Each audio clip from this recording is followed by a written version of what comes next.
Today, I'm gonna be testing the most viral TikTok study hacks and we're gonna see if they actually work or not. So let's get started. This hack has changed the way that I studied, so I'm gonna try to explain it to you guys as best as I can, so hopefully it can change yours too. Honestly, it's really simple. As long as you have something to write on and something to write with, you're already there. It's called the doodling method, and the most important part to this method is making sure that when you're doodling, you are using your non-dominant hand. For me, it's my right. And I know it sounds too good to be true, but it's actually scientifically proven to help with focus and memory. It kind of works like those fidgeting tools. And of course, it's not for everyone. This method is mainly for people who get distracted easily because it gives you something to do. Yeah, but it's never that bad. Doodling. You study smarter and not harder when you... There's no such thing that's called study smarter and not harder. You have to study smarter and harder. You're not gonna study an hour a day or just a few hours before the deadline and then you're clever somehow. It doesn't work that way. I have no support at all. I remember when I was still in high school and even now in university, there are some modules or some classes where I go to the teacher and they're like, we can't help you with that, you gotta figure it out yourself. For a bit of context, I'm going into my master's here in chemical engineering this year. I have 2 weeks left before uni starts and I started studying ahead from slides that Well, that's a whole vlog, not a TikTok. I kind of want to do everything now when I'm not really like that busy, you know. So that's why I'm studying ahead. But when your slides look like that...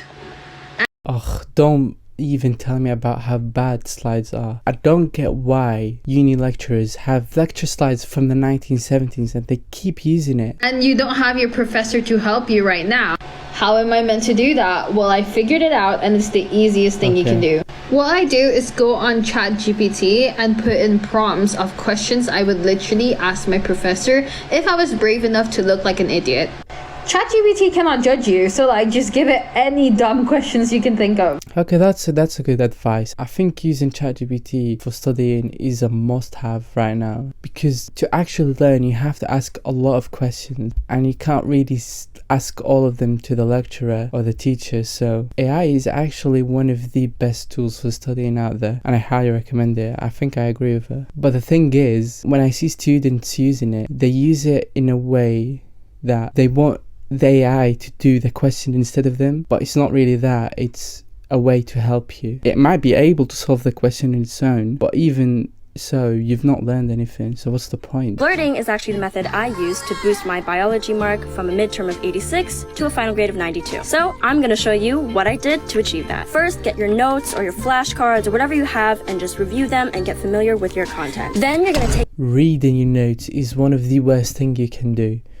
And also flashcards, I'm not a big fan of flashcards. I could tell you why. I just think seeing the information over and over and over again, the same thing, the same question structure again and again, I just find myself memorizing how the question look and then remembering the answer rather than learning the actual information that I need to remember. So I'm not really a big fan of flashcards, but rather I would prefer to have the same questions again and again, but in different structures, in different forms. That way you're gonna build the connection a lot better and a lot quicker, I think. A piece of paper, a pencil, and 3 different colored markers or pens, and just write down everything you can remember from your notes without looking at them.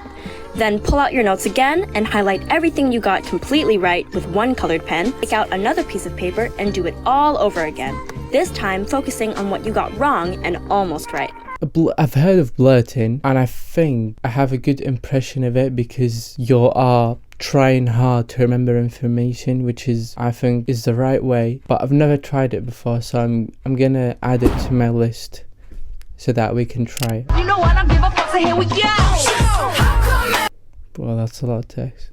Yeah, as I said, active recall is the key thing. So you have to use your brain. If you feel like you're gonna get a brain stroke, that's when you know that you are learning. But not spray assent when learning information in class and spray the same thing in your recall. I mean, yeah, I know that there is a lot of studies about this, but the effect would be very, very minimal. Every time you come around my life. Not again. Maybe it's just TikTok. I thought the hacks would be a lot better quality, so I'm gonna try YouTube. Maybe TikTok is just bad. We'll see. Okay. Yeah, just don't wait till last minute. It's such a simple thing, but I think 90% of students just leave things last minute, which doesn't make sense. Like, you're not gonna be able to do well when you're stressed and trying to rush it before the deadline. No, organization has nothing to do with being a good student. I mean, yeah, planning can be beneficial, but don't take too much time doing it, because most people use it as a procrastination, like to feel like they're doing something when they're nearly not. Also, most people feel like if they missed a tiny bit of the schedule, they just throw the whole thing in the bin and they just not follow it anymore. And life is never that perfect, so you have to realize that you're not going to stick to a very specific schedule, and you'll have to adapt a lot during the day. Yeah, spaced repetition is very, very important, but they're not giving very practical advice, like how often, but I do use spaced repetition quite a lot anyway. Yeah, I do exercise quite a lot already, so I don't really have to try this tip. Today I'm going to be sharing one of my productivity secrets. If you love to listen to sound of rain while studying, this hack is for you. Go to your iPhone settings and search access within apps. You need to add the option of hearing into your list. Once that is added, swipe down on the right corner where all your widgets are, and you'll find this here. I suppose some people like background noise. I don't mind that, but I'm not really a big fan. Icon. Click on that and you can select a range of sound options that you want to hear. You can also adjust the amount of the volume you want to hear, but the best part is you can hear this while you're listening to music. So this would act like a background noise. And if you like to listen to music while studying, I got you. Who listens to music while studying? That's insane. Like, as we said, to learn, you have to use your brain fully, to its full extent. And you're gonna listen to music while studying. I mean, I suppose if you're gonna use it for tasks that don't require really hard thinking, I guess it could give you some motivation to do the work. But in general, try and not do it. Maybe at the start to like give you the first step, like get you in the mood, and then you can turn it off, I guess. I'm just trying to be practical, you know. But I'm not that bad. I have a whole playlist on Spotify, which I'll be linking in the comments. Keep it to yourself.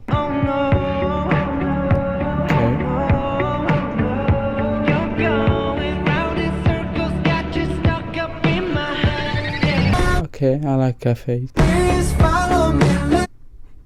Not again, not music. Oh my day. Study buddy. I guess that works. I think studying in a group or with someone sounds good on paper, but most of the time people just talk and then socialize and never actually study.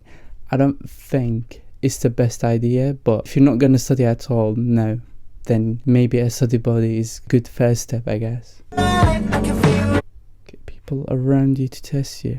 No one is that free. Romanticize it.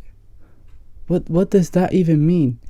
I've had enough. I think the only method that was interesting and I've not tried before is the blurting method, so I'm gonna try it and see how it goes. So I've been trying the blurting method for a couple of days now, and I have to say it's actually really, really good, especially for topics where you have to learn loads and loads of information at the same time, like something like the coagulation cascade or like the digestive system.